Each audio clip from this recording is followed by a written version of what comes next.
Hello and welcome to Digital Farm TV Rural News. I'm Andy Walker. Agricultural interest rates have remained on hold for the third consecutive month, mirroring the Reserve Bank of Australia's decisions to leave rates steady, according to the National Farmers Federation April Agribusiness Loan Monitor. Yet while official interest rates are at near record lows, the cost of accessing finance, combined with a range of other pressures, including the high Australian dollar, increasing input costs, softening commodity prices and a return to dry conditions across many states and territories are all putting undue pressure on Australian farmers, says NFF President Duncan Fraser. Last week, the Queensland Government announced that 13 local government areas, an area equivalent to more than 1/3 of the state, were now in drought, Duncan Fraser said. Queensland was not alone. A large portion of South Australia was severely rainfall deficient, along with areas in Victoria, Western Australia, the Northern Territory, New South Wales and even parts of Tasmania. In many areas, farmers were shouldering a double burden. A lack of rainfall combined with a fall in property values that was leading to challenges in accessing the capital required to plant a winter crop. On a slightly brighter note, as producers around Australia scan the horizon for signs of an autumn break, the Bureau of Meteorology has released a bullish rain forecast for May to July for parts of the country. The national outlook for May to July indicates that a wetter than normal season was more likely for the southern half of Queensland, northern New South Wales, far northeast Western Australia and much of the Northern Territory. A drier than normal season was more likely for Tasmania, most of Victoria and southeastern South Australia. The chances of receiving above median rainfall during the May to July period are between 60 and 80% across most of the Northern Territory, far northeast Western Australia, the southern half of Queensland and northern New South Wales. Odds increase to 70 to 80% over much of southeast Queensland and northeast New South Wales.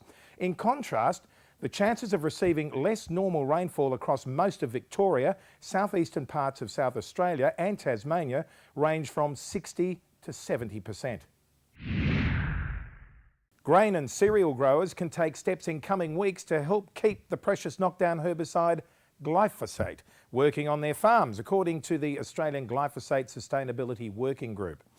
The AGSWG says reducing the number of weeds that growers have to deal with in crop will help keep glyphosate an effective herbicide. To achieve this, growers could use tactics such as the double knockdown, 2 applications of knockdown herbicides used within 10 days of each other, such as glyphosate followed by paraquat, according to Executive Officer Andrew Storey. The aim of the second herbicide was to kill any survivors of the first application that might be resistant to glyphosate. Mr. Storey said that 20 cases of glyphosate resistance have been confirmed to date in Western Australia's winter grain systems and believed many more infestations were going unreported. With the proposed acquisition of grain handler and consolidator GrainCorp firmly underway, industry speculation is pointing towards further Australian agribusiness takeovers. As Archer Daniels Midland, ADM, seeks to close the GrainCorp takeover, industry experts are contemplating which Aussie business will be next, according to the Australian Financial Review. Many have suggested that animal feed provider Ridley Corporation could be a likely candidate.